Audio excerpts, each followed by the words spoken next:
আরজিকর কাণ্ডে সঞ্জয়ের ফাঁসির শাস্তি চেয়ে হাইকোর্টে আবেদন রাজ্যের।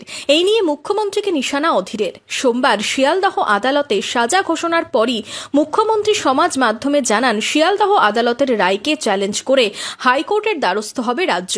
সেই মতো মঙ্গলবার মামলা দায়ের করতে চেয়ে হাইকোর্টের দৃষ্টি আকর্ষণ করেন রাজ্যের অ্যাডভোকেট জেনারেল। আমরা প্রথম দিন থেকেই ফাঁসির দাবি করে এসেছিলাম এবং আজকেও আমরা সেই দাবিতে অটুট আছি, কিন্তু আদালতের রায় ন্যাচারালি এখন সবাই মিলে কি বলবেন আমি জানি না, বাট আমার কথা আমি বলতে পারি বা আমার দলের বক্তব্য যেটা হচ্ছে, আমরা 3টে কেসে আপনারা দেখেছেন 54 দিন থেকে 60 দিনের মধ্যে আমরা ফাঁসি অর্ডার করিয়ে দিয়েছি, কিন্তু আমি জানি না এটা একটা সিরিয়াস কেস এবং এটা নিয়ে ফাঁসি দাবি আমাদের। আমরা এটাই বলেছিলাম, আমাদের হাতে কেসটা থাকলে আমরা কিন্তু অনেকদিন আগেই ফাঁসির অর্ডার দিয়ে দিতে পারতাম, ফাঁসির অর্ডার করে দিতে পারতাম। আমাদের হাত থেকে তো কেসটা ইচ্ছা করে কেড়ে নিয়ে চলে গেল।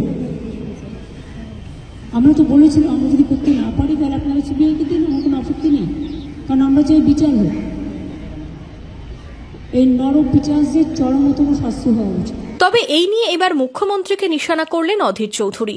তার দাবি, যদি শাস্তির দাবি আপনি করতেন দিদিভাই, ঘটনার দিন থেকে তদন্ত শুরু করতে হতো। সেদিন থেকে আপনি তথ্য প্রমাণ লোপাটের চেষ্টা করেছেন। তথ্য প্রমাণ লোপাট আপনার আদেশে নির্দেশে হয়েছে।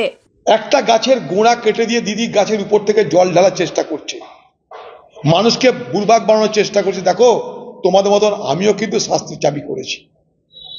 যদি শাস্তির দাবি সত্যি আপনি করতেন দিদি ভাই, যেদিন ঘটনা ঘটেছিল সেদিন থেকে আপনাকে তদন্ত শুরু করতে হতো। আর সেদিন থেকে আপনি কি করেছেন? তথ্যমান লোপাট করার চেষ্টা করেছেন। তথ্যমান লোপাট আপনার নেতৃত্বে হয়েছে, আপনার আদেশে হয়েছে, আপনার নির্দেশে হয়েছে। আমি দায়িত্ব নিয়ে বলছি, আপনার নির্দেশে, আপনার আদেশে তথ্যপ্রমাণ লোপাট হয়েছে।